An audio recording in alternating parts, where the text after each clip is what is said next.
Summer holidays vandachu, நம்ம GT Holidays vandachu.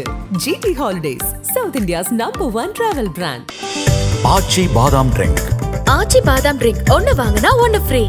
நாமக்கல்ல Tiruchengode main road எர்ணாபுரத்துல இருக்கிற ஸ்பைரோ பிரைம் பப்ளிக் ஸ்கூல்ல +2 போர்டு எக்ஸாம்ஸோட சேர்த்து நீட் அண்ட் ஜேஇ கோச்சிங்கும் கொடுத்துட்டு இருக்காங்க. நக்கீரன் நேயர்களுக்கு வணக்கம். இன்று நம்முடன் கருத்துக்களை பகிர்ந்து கொள்ள இணைந்திருக்கிறார் அதிமுக ஒருங்கிணைப்பு குழுவின் புகழேந்தி அவர்கள். வணக்கம் சார்.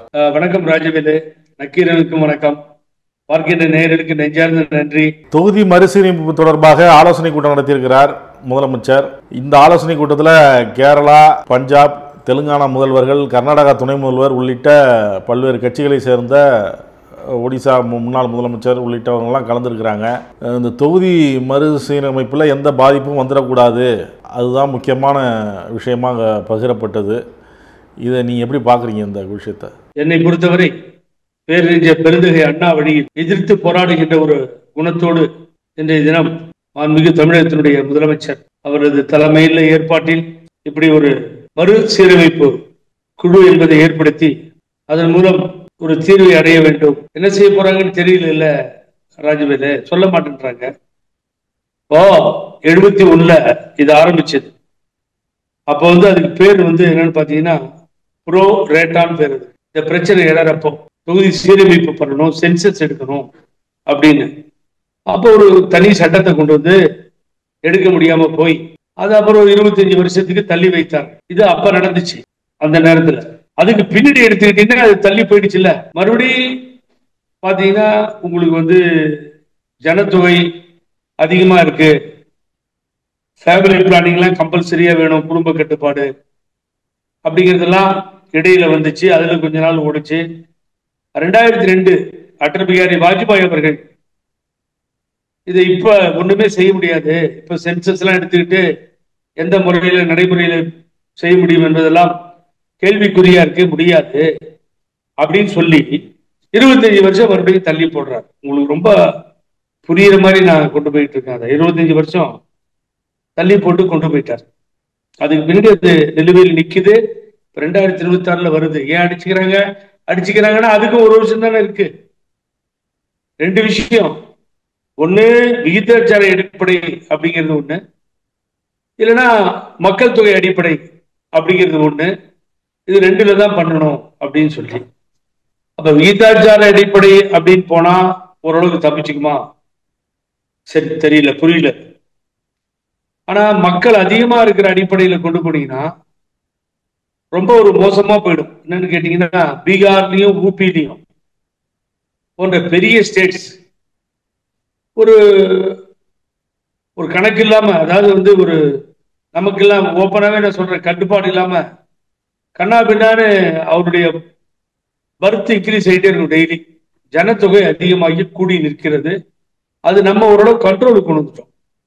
தமிழகத்தை பொறுத்த வரைக்கும் ரொம்ப கண்ட்ரோல். கேரளா, தமிழ்நாடெல்லாம் பாத்தீங்கன்னா இவன் ரொம்ப கண்ட்ரோலுக்கு நிக்கிறான். நம்ம 2 குழந்தை 1 குழந்தை அப்படிங்கிற நிலைமைக்கு நம்ம பசங்க பெரிய பசங்களை இப்படி எல்லாம் இருக்கு.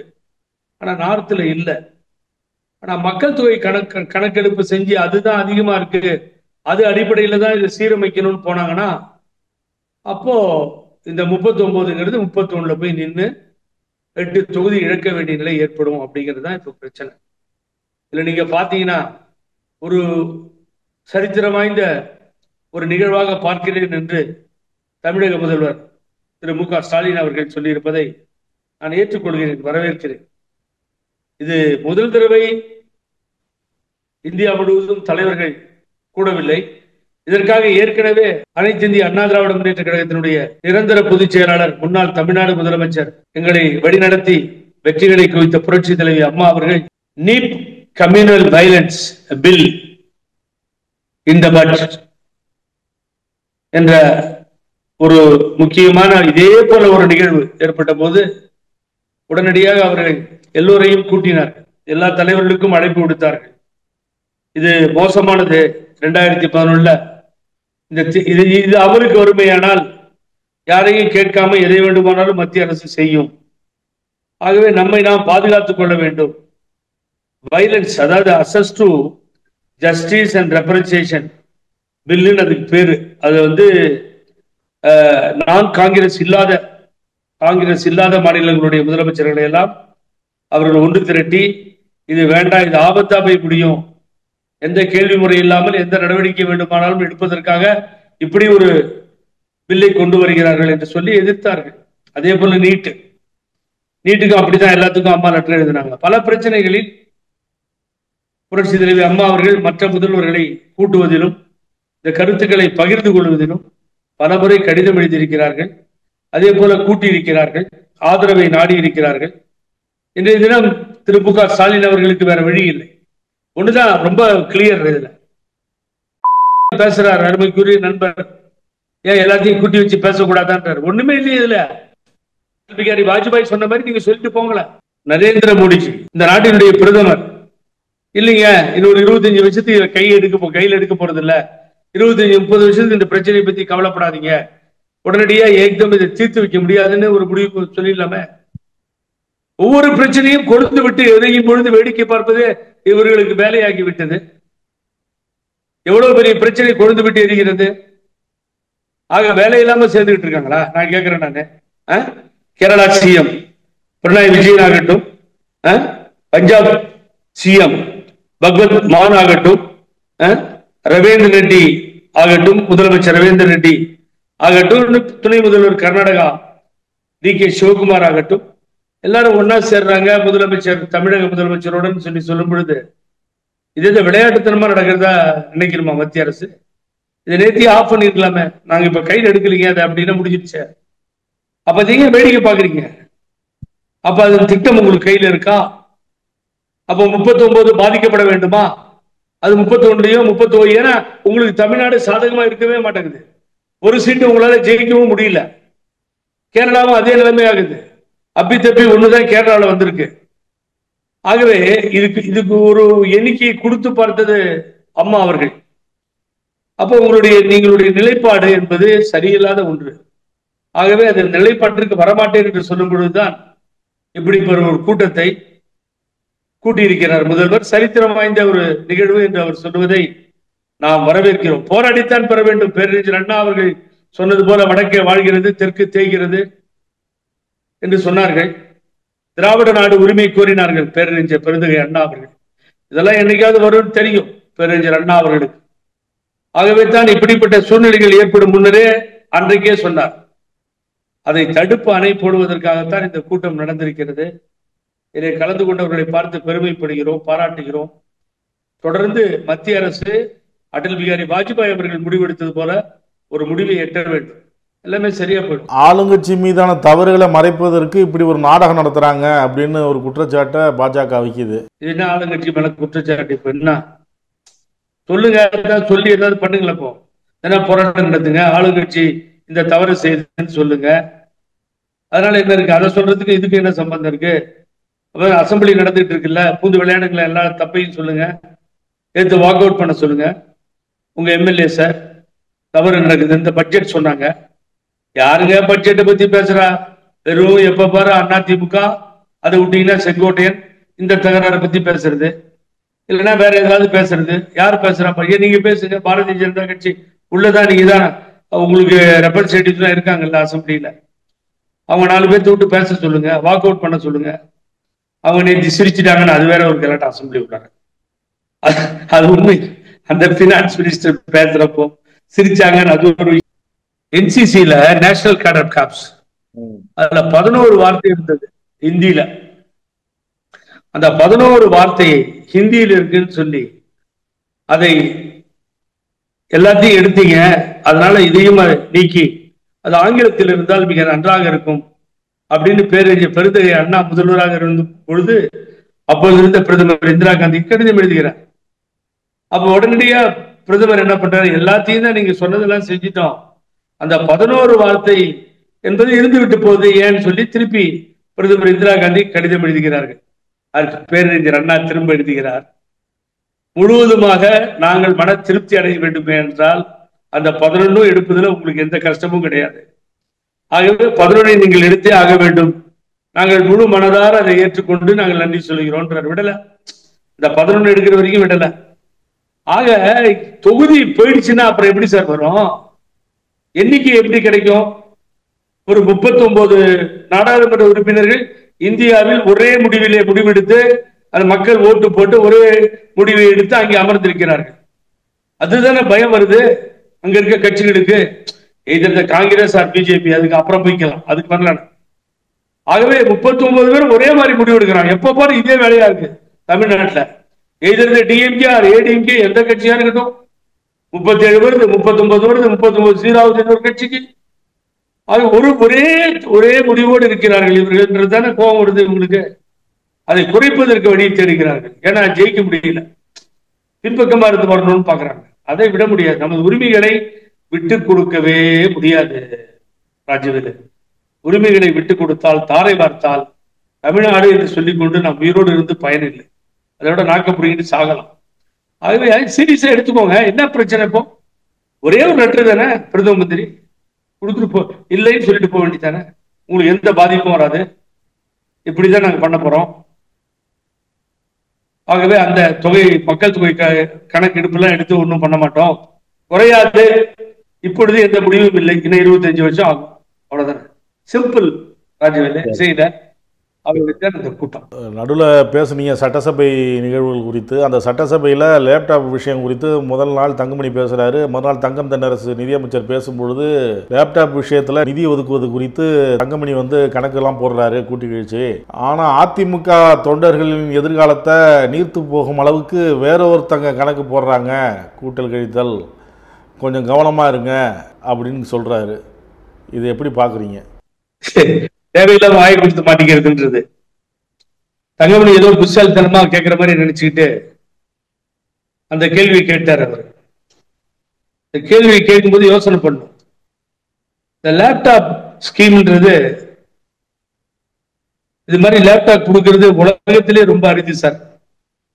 அதாவது அதுல இதை கொண்டு வந்தவர் புரட்சி தலைவி அம்மா அவர்கள். அவங்க இருக்க வரைக்கும் ஷார்ப்பா கொடுத்துட்டு இருந்தோம். அது ஓஎஸ்டின்னு ஒன்று போட்டு தனியா அதுக்கு ஒரு ஆபீசரை போட்டு ஐஏஎஸ் போட்டு ஸ்பெஷல் ஸ்கீமா கொண்டு வந்து நடைமுறைப்படுத்திட்டு இருந்தோம். செக்ரட்டரியேட்ல கரெக்டா போச்சு. ஆனா இவங்க ஆட்சி என்னன்னு கேட்டா, பழனிசாமி 4 வருஷத்துல 4.5 வருஷத்துல நீங்க என்ன நினைச்சு பாத்தீங்கன்னா ரொம்ப கஷ்டமா இருக்கும். அவர் ஆட்சி விட்டு இறங்கும்போது லேப்டாப் கொடுக்க நிறுத்திட்டார். இதெல்லாம் மனசுல வச்சுட்டு தானே கேள்வி கேட்கணும். அப்ப நீ 4.5 வருஷம் ஆட்சியில் இருக்கும் பொழுது கொடுத்துட்டே நிறுத்திட்டீங்க. கொரோனாவில் அதிகமான மருத்துவர்கள் இறந்துட்டாங்க, செவிலியர்கள் இறந்துட்டாங்க. அவங்களுக்கு அனௌன்ஸ் பண்ண அமௌண்ட்டையும் கொடுக்கல பழனிசாமி முதலமைச்சராக இருந்த போது. அப்ப இருந்த ஹெல்த் மினிஸ்டர் ராதாகிருஷ்ணன் 3 லெட்டர் எழுதிதான் பின்னாடி திராவிட முன்னேற்ற கழகம் உண்மைதான் பேசுவாங்க, ஒன்றும் கவலை இல்லை. பின்னால் இருந்த திராவிட முன்னேற்ற கழகம் மு க ஸ்டாலின் அவர்கள் அறிவித்து கொடுத்தார்கள். ஞாபகம் இருக்கா? முதலமைச்சர் பதவி ஏற்கிறதுக்கு முன்னாடியே கூப்பிட்டு ராதாகிருஷ்ணன் உட்கார வச்சு பேசி அது என்னன்னு தெரிஞ்சுக்கிட்டு உடனே அனௌன்ஸ் பண்ணிட்டாரு. லேப்டாப் நிறுத்தியாச்சு. அப்ப இங்க இது மாதிரி ஹெல்த்ல பாதிக்கப்பட்ட இறந்து போன டாக்டர்களுக்கு நிவாரண தொகை கொடுக்குறேன்னு கொடுக்கல. 50 லட்சமோ 1 கோடி அனௌன்ஸ் பண்ணது கொடுக்கல. அப்புறம் இந்த கவர்மெண்ட் கொடுத்துச்சு. இது எனக்கு நினைவு இருக்கு. 25 50 கொடுத்தாங்க. நான் என்ன கேட்கிறேன், லேப்டாப்பை பத்தி உள்ள பேசுறாரு அவர். நீங்க போட்ட கணக்கு சரியில்லை அப்படின்னு கணக்கு வழக்கு பத்தி பேசிக்கிறாங்க. இவன் போட்ட கணக்கு ஒன்று, அவன் போட்ட கணக்கு ஒன்று, இரண்டும் பிழையானது. எவன் போட்ட கணக்கு இருக்கும்னு சொல்லி கலைஞர் அவர்கள் முதல்லயே பாடிட்டார். ஒரு பாட்டை சினிமாவில் அவரே எழுதியிருக்கார், எவன் போட்ட கணக்கு இருக்கும்னு சொல்லி. அதான் 3வது ஆள் போட்ட கணக்கு நிக்குது. சரி, வெளியில வந்தார்ல பழனிசாமி, இவ்வளவு நடந்தது. கூட்டல் கணக்கில் நாங்கள் ஏமாற மாட்டோம். எங்க பொதுச் செயலாளர் கிராமத்துல இருந்து கட்சியை நல்லபடியா வழி நடத்துறாரு, உறுதியா இருக்கிறாரு, நாங்கள் ஏமாற மாட்டோம் அப்படின்னு உள்ள சொல்றாரு தங்கமணி. அங்கேயே சொன்னாரு. வெளியில எடப்பாடி பழனிசாமியும் சொன்னாரு. எந்த கூட்டல் கழித்தல்? 1 வருஷமா ஆட்சியில இருந்து யாருக்கு கப்பம் கட்டினாரு, என்னென்ன பண்ணாரு, அந்த கூட்டல் கழித்தல் அவருக்கு தான் தெரியும். அதனால அதுல ஏமாந்துருக்க மாட்டாரு. ஆனா கரெக்டா சொன்னதை செஞ்சார் அவர். யாருக்காவது ஏதாவது கொடுக்கணும்னா கூட கரெக்டா கப்பம் கட்டினதெல்லாம் பேசிக்கிறாங்கல்ல, அதையெல்லாம் சரியா பண்ணவர் தான் தங்கமணி. சாதாரணமா நினைச்சிடாதீங்க அவரை. நீங்க சாதாரணமான ஆள் இல்லை அவர். எதை சொல்லுங்க, பைனான்ஸ் மினிஸ்டர், நிதியமைச்சர், அவர் பேசுறது எதை பத்தி பேசினார் சொல்லுங்க பாப்போம் ராஜவேலு. லேப்டாப் விஷயத்தை குறிப்பிட்டாரு. பாரதிய ஜனதா கூட்டணி அதை பத்தி சொல்றாரு. அவர் சொன்னாரு. அப்போ அந்த எம்எல்ஏ சட்டமன்ற உறுப்பினர் வானதி சீனிவாசன் சிரிச்சிட்டாங்க. பூனை குட்டி கீழே வந்துருச்சுங்கிறது அவங்க சிரிப்பு மூலியமா நிரூபிச்சுட்டாங்கன்னு சொல்லி ஒரே சிரிப்பு ஒலியா இருந்தது அசம்பிளி. ஆகவே உங்க கட்சியை காப்பாத்திக்கோங்க சார். மக்கள் திலகம் புரட்சி தலைவர் எம்ஜிஆர் உருவாக்கிய இயக்கம், அவர் மீது எங்களுக்கு மரியாதையும் அன்பும் எப்பொழுதும் உண்டு. முதல்வருக்கு மிக அதிகமாக உண்டு. சினிமாலாம் பார்ப்பாரு, அதை பற்றி பல கருத்துக்களை எல்லாம் சொல்லுவார்.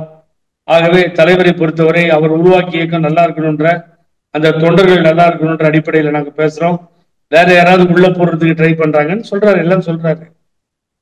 நீங்க ஓபன் பண்ணிட வேண்டியதானே சார். நீங்க மறைச்சு பேசாதீங்க, நீங்க தைரியமா வெளியில தைரியமா பேசுங்க. பாரதிய ஜனதா கட்சியோட கூட்டணி இல்லை எங்களுக்கு, நாங்க அனௌன்ஸ் பண்ணிட்டோம். நீங்க நடுவில் புகுந்து சொல்றீங்க. மூணாவது இருக்கவர் எங்களுக்கு கணக்கு போட்டுட்டு இருக்காருன்னு சொல்றீங்க. யார சொல்றீங்க நீங்க? பிஜேபி பத்தி இந்த அவையில பேசுறீங்கன்னு தைரியமா சொல்ல வேண்டியதானே. வானதி சீனிவாசன் ஏன் சிரிக்கிறீங்க நீங்க? காரணம் புரியல. நாங்க கூட்டணியில இல்லைங்கன்னு சொல்ல வேண்டியதானே. அதை தானே பழனிசாமி சொல்லிட்டு இருந்தாரு. சொல்லலையே, என்ன பேர் சொல்றீங்க? கூட்டல் கணக்கெல்லாம் சரியா பார்த்துக்கோன்னா அப்ப பிஜேபி கொடுக்குற சீட்டை கொடுத்துட்டு நீங்க கொஞ்சம் சீட்டை அதிகமா எடுத்துக்குவீங்கன்னு அர்த்தமா? என்ன சொல்லுங்க பார்ப்போம். அவங்க சொல்றது பிஜேபிய, நீங்க சொல்றது கூட்டல் கழித்தல் கணக்க. அப்ப எண்ணிக்கையின் அடிப்படையில சொல்றீங்களா இல்ல கூட்டணி இல்லைன்றீங்களா? ரைட். அதிமுக விழித்து கொண்டதுங்கிறாரு பேசும்பொழுது எடப்பாடி பழனிசாமி. அதிமுக விழித்து கொண்டது அப்படியா? அப்ப அதிமுக இது வரைக்கும் தூங்கிட்டு இருந்துச்சா? சில நேரத்தில் கரெக்டா உண்மையை ஒத்துக்கிறாரு சார். அதான் பியூட்டி அவர்கிட்ட எனக்கு ரொம்ப பிடிச்சது. தூங்கிக்கிட்டே இருந்தா விழித்து கொண்டு, தூங்கிக்கிட்டே இருந்தோம் விழித்து கொண்டதுன்றாரா? ஒருபோதும் தன்மானத்தை இழக்காது அதிமுகங்கிறாரு. தன்மானம் இருந்தா தானே இழக்கிறதுக்கு. எங்கேயாவது கொஞ்சம் இடத்துல தன்மானம் இருந்துச்சுன்னா இழக்கலாம். தன்மானம்னா என்னன்னு தெரியாம தான் போச்சு. இப்போ தன்மானம், மான மரியாதை, சூடு சொரணை இதெல்லாம் பழனிசாமிக்கு கிடையாது. ஆகவே தன்மானத்தை பத்தி எடுத்து பேசுறது, தன்மானத்தை இழந்துதானே நிக்கிறோம்.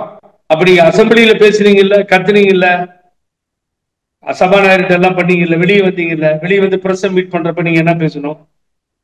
கூட்டணி வேறு கொள்கை வேறுன்னா இத்தனை நாள என்ன சார் பேசுனீங்க? என்ன தன்மானம் இருந்துச்சு உங்களுக்கு? இத்தனை நாள் என்ன பேசுனீங்க? பிஜேபியோட கூட்டணி இல்ல, சும்மா சும்மா கேட்டு தொந்தரவு பண்ணாதீங்கன்னு நிருபர்கிட்ட எல்லாம் சண்டைக்கு போனார்ல, கூட்டணி இல்லைன்னு சொன்னார்ல, தீர்மானம் போட்டாங்கல்ல. அப்புறம் வெளியில வந்து நேத்திய பழனிசாமி மாறி பேசுறாரு. பச்சோந்தியை விட நிறம் மாறுறாரு சார் வேகமா. பச்சோந்தி கலர் மாறுது பாருங்க, அதை விட வேகமா கலர் மாறுறாரு. வெளிப்படையா பாரதிய ஜனதாவுடன் கூட்டணின்னு சொன்னாங்களா அவங்க? வெளிப்படையா இது வரைக்கும் எது சொல்லல, எல்லாரும் யூகித்து தானே பேசுறாங்க, அப்படித்தானே சொல்றாங்க அவங்க. நேற்று நடந்த கூத்து எது சார்? இப்போ அசம்பிளியில மூணாவது ஆளுநர் யாரு சார் சொன்னார்? அவர் தங்கம் தென்னரசு. அப்படி வெளியில வந்தோடனே எதை சார் சொல்லிருக்கணும்? எங்க கணக்கை நாங்க பாத்துக்கிறோம், எங்களுக்கு தெரியும், நீ திமுக ஒன்னும் கரிசனம் காட்ட தேவையில்ல, ஆடு நனைதேன்னு ஓனம் அழுத கதையெல்லாம் தேவையில்ல அப்படிங்கிறாருல. திமுக காலில் விழுந்து திமுகவை அட்ஜஸ்ட் பண்ணி அவங்களோட எல்லா அட்ஜஸ்ட்மெண்ட்டும் வச்சிருக்கிறதால தான் இன்னும் ஸ்பீட் எடுக்க மாட்டேங்குது கொடநாடு கேஸ். இன்னமும் விசாரிக்கலையே கோர்ட்டு சொல்லி கூட. அதெல்லாம் என்ன அட்ஜஸ்ட்மெண்ட்? காதுல பூ வச்சிருக்கோம் நாங்க, எங்களுக்கு தெரியாதா? வெளியில வந்தோட ஒரே வார்த்தை நீ சொல்ல வேண்டியதானே. கூட்டணி வேறு கொள்கை வேறுன்னு என்ன சொல்ற? கூட்டணி மக்கள்லாம் சேர்ந்து ஓட்டு போடுறதுக்காக பல கட்சிகள் சேர்ந்து அமைக்கப்பட்ட கூட்டணி. அந்த நேரத்துல ஒரு கூட்டணியா இருக்கும். அது கூட்டணி வேறு, கொள்கை வேறு. கொள்கையை நான் சொல்லு, நான் தெரிஞ்சுக்கிறேன். பழனிசாமிய கொள்கையை சொல்ல சொல்லுங்க, எனக்கு தெரியும். ஏன்னா இப்ப நீங்க வரலாறு எல்லாம் பேசுறோம். நம்ம கொள்கைனா என்ன, எப்ப கொள்கை உருவாச்சு, இந்த கொள்கையை ஏற்படுத்தியவர்கள் யார், தந்தை பெரியாருக்கு முன்னால் எந்தெந்த தலைவர்கள் எல்லாமே இருந்தார்கள், இந்தி மொழி போராட்டம் என்றால் என்ன, திராவிட இயக்கம் எப்பொழுது உருவானது, எதை புள்ளியாக மையமாக வைத்து நாம் கட்சி ரீதியா பார்க்கும்போது திமுக தான் எதிரி, திமுக அகற்றப்பட வேணும், மக்கள் விரோத திமுக ஆட்சி அகற்றணும், அதுதான் திமுக மட்டும்தான் எதிரி, அதை அகற்றணும், அந்த நோக்கத்துல நாங்க போறோங்கிறாரு அவரு. நீங்களும் நானும் ஒரு மனுஷங்கிட்ட பேசலாம், நீங்களும் நானும் அறப்பைத்திட்டு பேச முடியாது சார். எப்படி பேசுவீங்க அறப்பைத்திட்ட? எங்க இப்ப ஆல் பார்ட்டி மீட்டிங் போட்டாச்சு, அங்க போய் உட்காந்துட்டு இந்த கொள்கை கரெக்ட் மறு சீராய்வு அந்த நாடாளுமன்றத்துக்கு ஆதரவு தெரிவிச்சீங்களே, அப்புறம் மும்மொழி கொள்கை திட்டத்துக்கு ஆதரவு தெரிவிச்சீங்களே, இதை திமுகவே கொண்டு வந்ததுன்னு வச்சுக்கோங்க, அது எப்படி நீங்க ஒத்துக்கிட்டீங்க? அப்ப திமுக தான் எதிரி அப்படின்னா திமுக கொண்டு வர தீர்மானங்களையும் ஒத்துக்காதீங்க. அதாவது ஒரு ஒரு ஒரு நிலைப்பாடு மாநில நலனுக்காக தொகுதி மறுசீரமைப்புலையும் இருமொழி கொள்கை இதிலலாம் மாநில நலனுக்காக ஒத்த கருத்தில் இருக்கிறது தானே அப்படி தானே சொல்கிறாங்க. இன்னைக்கு கூட இந்த இது வந்து வரவேற்கிறோம் அப்படின்னு தானே வைகை செல்வன்லாம் சொல்கிறாரு. இந்த தொகுதி மறுசீரமைப்பு ஆலோசனை கூட்டம் மாநில நலன்களை பாதிக்கின்ற செயலில் ஈடுபடுவது யார்? மாநில நலன்களில் இந்த செயல்பாடுகளில் எதிரியாக தமிழ்நாட்டு மக்களுக்கு எதிரியாக இருப்பது யார் சொல்லுங்க. இப்ப பாரதிய ஜனதா கட்சி தானே அது அரசு தானே எடுத்து போராடுறோம். அப்புறம் அதோட கூட்டணி இல்லைன்னு சொல்றதுக்கு சார் கூட்டணி இல்ல அப்படிங்கிறது 100 தடவை நீங்க சொல்லியாச்சு. இன்னைக்கு புதுசு இல்ல. அதையே இப்ப மடுப்புறீங்க. கொள்கை வேறு கூட்டணி வேறு. அந்த நேரத்தில் தான் நாங்க முடிவெடுப்போம். 6 மாசம் ஆகும். இதெல்லாம் எந்த பயம்? யாரை பார்த்து பயப்படுறீங்க? ஏன் வெளியில வந்து இப்படி ஒரு பேச்சை பேசணும்? தைரியமா சொல்லிட்டு போக வேண்டியதானே. அதனாலதான் திமுக உங்களை கிண்டல் பண்ணுது. ஒரு சரியான நிலைப்பாட்டில இருந்தா திராவிட முன்னேற்ற கழகம் எப்படி கிண்டல் பண்ண முடியும்? நீ கேட்டதெல்லாம் கரெக்டு தான். ஆடு நினைது ஓனா எடுக்குது இதெல்லாம் சரி. டைலாக் எல்லாம் ரொம்ப சூப்பரா தான் இருக்கு. எங்களுக்கு எங்களுடைய நிலைப்பாட்டில் சரியா இருக்கோம்யா. பாரதிய ஜனதாவோட எங்களுக்கு கூட்டணி கிடையாது. நீங்க வேணா அட்ஜஸ்ட் பண்ணிட்டு வச்சிருக்கீங்க. செந்தில் பாலாஜி காட்டி கொடுத்து தப்பிச்சிட்டாரு. ஏதாவது சொல்லுங்க, பேசுங்க. அப்ப வெளியில வந்து என்ன பேசுங்க? இப்ப அதிமுக தொண்டர்களுடன் பல பேரோட உங்களுக்கு தொடர்பு இருக்கும். தங்கம் தென்னரசு பேசின விஷயத்தை அதிமுகவினர் முழுவதும் அறிவாங்க. அதிமுக தொண்டர்கள் இந்த பேச்சை, தங்கம் தென்னரசு பேச்சை எப்படி பார்க்குறாங்க, என்ன நினைக்கிறாங்க? இல்லை சார், அவர் திராவிட முன்னேற்ற கழகத்துடைய அமைச்சர். ஆமா, அவரு கரெக்டா குழந்தைய பிடிக்கிற இடத்துல பிடிச்சி அடிக்கிற இடத்துல அடிச்சிட்டாரு அவர் நீட்டா. அதுக்கு பதில் சொல்றதுக்கு ஒரு திறமையானவர்கள் அங்க இல்ல. இடிச்சு பதில் சொல்லுன்னா ரொம்ப சூப்பரான ஆன்சர்லாம் சொல்றத யார் கட்டுப்பாட்டையும் நாங்க இல்லை, யார் கணக்கையும் எங்க நீங்க போட தேவையில்லை, எங்களுக்கு தெரியும். ஆகவே எந்த கட்சியை நீங்க மீன் பண்ணி சொல்றீங்களோ அந்த கட்சி பின்னாடி நாங்க இல்லைன்னு பதில் சொல்லணும் சார் நீங்க. ஆகவே அவர் சொல்லுவதை வந்து எதிர்க்கின்ற அளவிற்கு பழனிசாமிக்கு அங்க தில்லோ தேடியுமே இல்லை, அதை சரியா அவர் செய்யல. அதுதான் உண்மை. ஆகவே அங்கேயே திருப்பி பதில் சொல்லியிருக்கணும். எத்தனை கேள்விகளுக்கு பேரறிஞர் அண்ணா காலத்திலிருந்து இந்த சட்டமன்றம் பதில் சொல்லி இருக்கிறது. அம்மா உருவாங்களா? ஒருத்தங்களே தனியா போய் நின்று சட்டமன்றத்தில் தனி ஒருவராக நின்று கிட்டத்தட்ட 2-3 மணி நேரம் நினைக்கிறேன் தனியா நின்று பேசிட்டு சிங்க வெளியில வந்துச்சுல்ல, எல்லாத்துக்கும் பதில் சொன்னாங்கல்ல. இலங்கை பிரச்சனைனா சும்மா இருக்காங்களா? தாரை வார்த்தது அப்படின்னு வரும் பொழுது இலங்கைக்கு தாரை வார்த்து விட்டோம் அப்படின்ற பிரச்சனை எழும்பொழுது எவ்வளவு கொதித்தெழுந்து பேசியிருக்கிறார்கள். சரி, இப்ப இந்த விஷயத்துல நீங்க எப்படி பாக்குறீங்க? திமுக மட்டும்தான் எதிரி, மற்ற கட்சிகள் எதிரி இல்லைன்னு சொல்றாரு. திமுக வீழ்த்துவதுதான் எங்களுடைய அதிமுகவின் நோக்கம் அதான் அப்படின்னு சொல்றாரு. மீண்டும் அவங்க இப்ப தங்கம் தென்னரசு சொன்ன மாதிரியோ மற்ற அரசியல் பார்வையாளர்கள் சொல்ற மாதிரியோ அதிமுக பாஜக கூட்டணி மீண்டும் வரதுக்கான வாய்ப்பு இருக்கா? அதை எப்படி பாக்குறீங்க? லட்சத்தீவு மீட்புக்காக இந்திய அசம்பிளில என்னென்ன நடந்தது? ராஜீவ்காந்தி அசாசினேஷன் கொலை வழக்கில் அதுக்காக இந்த அசம்பிளியில் என்ன நடந்தது? எந்த உரிமையாவது அம்மா எந்த காலத்திலும் விட்டுக் கொடுத்ததில்லை.